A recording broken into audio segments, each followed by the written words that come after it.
My job was to get up, right there smack, in amongst the crocodiles alongside the carcass to secure some brilliant vision just like this.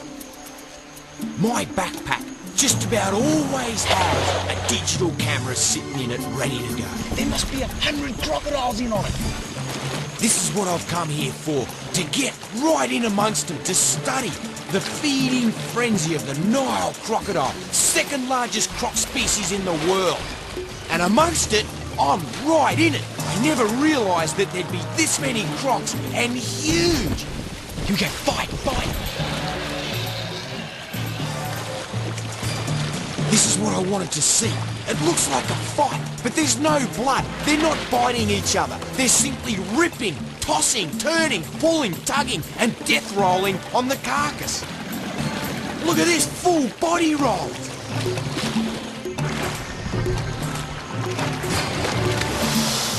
They use each other as anchors to grab hold of a piece of carcass and then pull and rip and tear it apart. Close, I'm less than 6 feet from the action. Oh, look at this, look at this. Crikey, it just looks like they're going at it.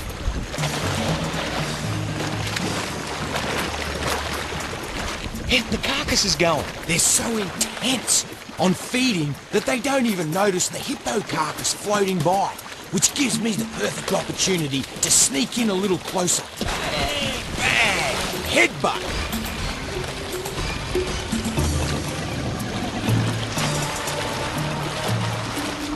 Unbelievable.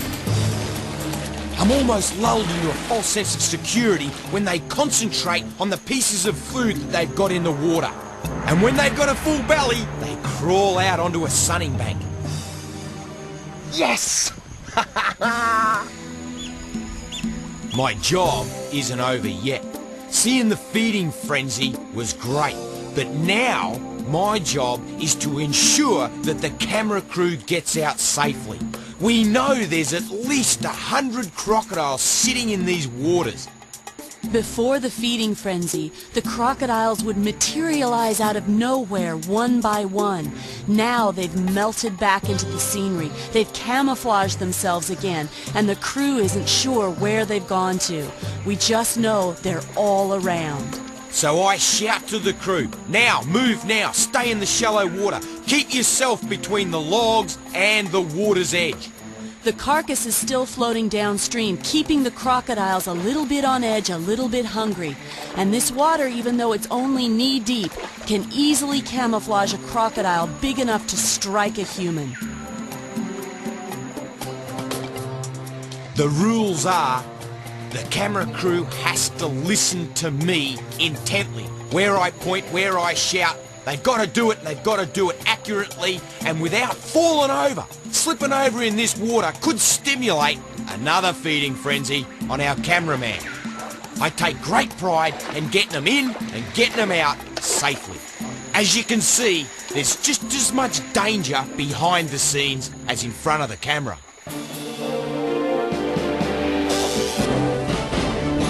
The smaller they are, the snappier they are. The 2 and 3 footers pack a real mean wallop, and within their own body, they're quick, real quick. This was a stack of fun. Mind you, these guys can inflict some serious pain. Whoa, look at that, launching straight up in between my legs, the little devil.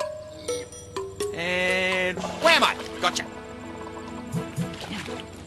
These crocodiles definitely have the advantage. They can hold their breath for a long period of time and settle right down in the mud. You've got to watch your step.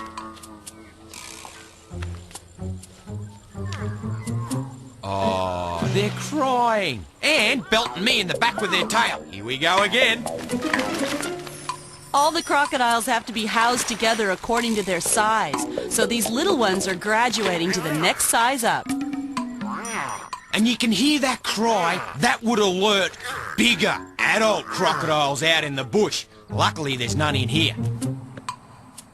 One of our most asked questions is who does your laundry? Yeah, guess who?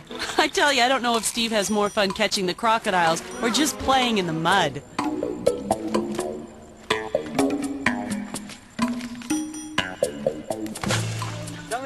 Okay. Right. Even these little crocodiles are incredibly strong. Ooh, I don't know how he never bit me.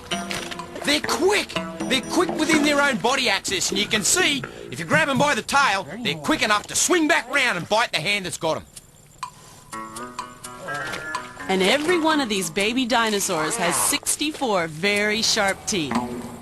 A bite would go straight to the bone and beyond.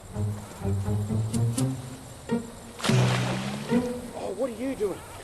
Very naughty.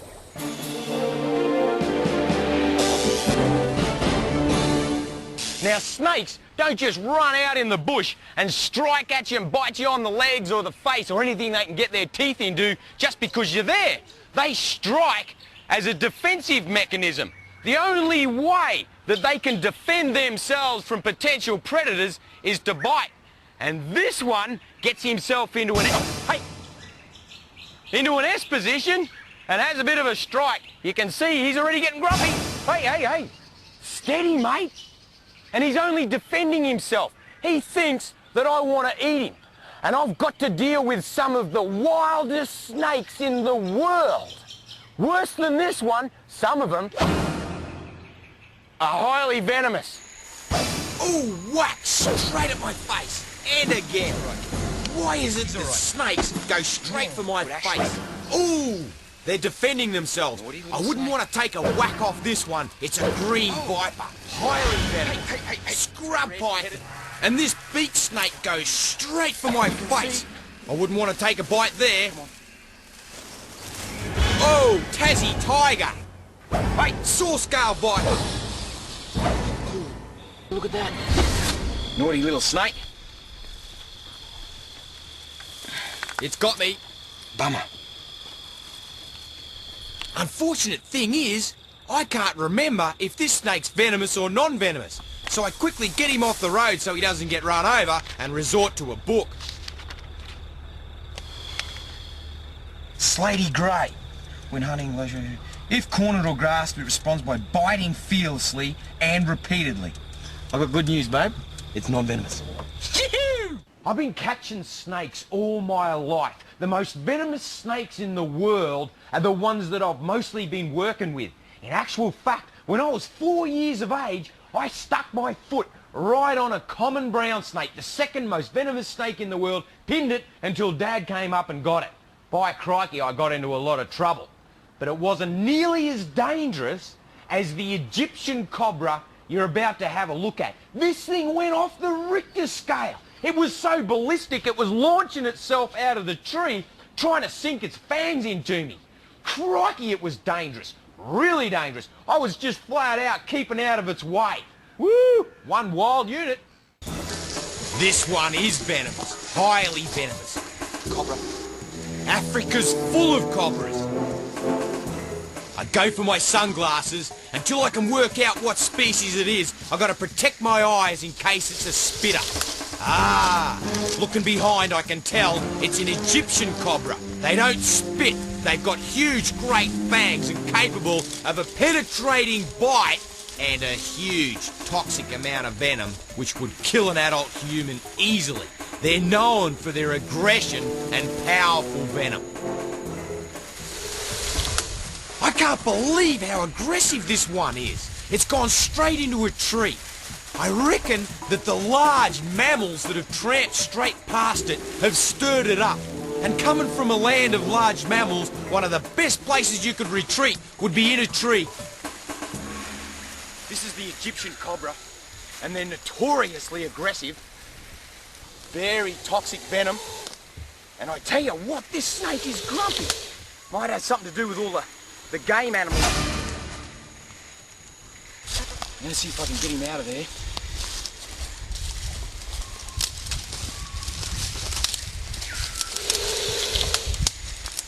I have never seen a snake more aggressive than this in my life. He flew straight at us.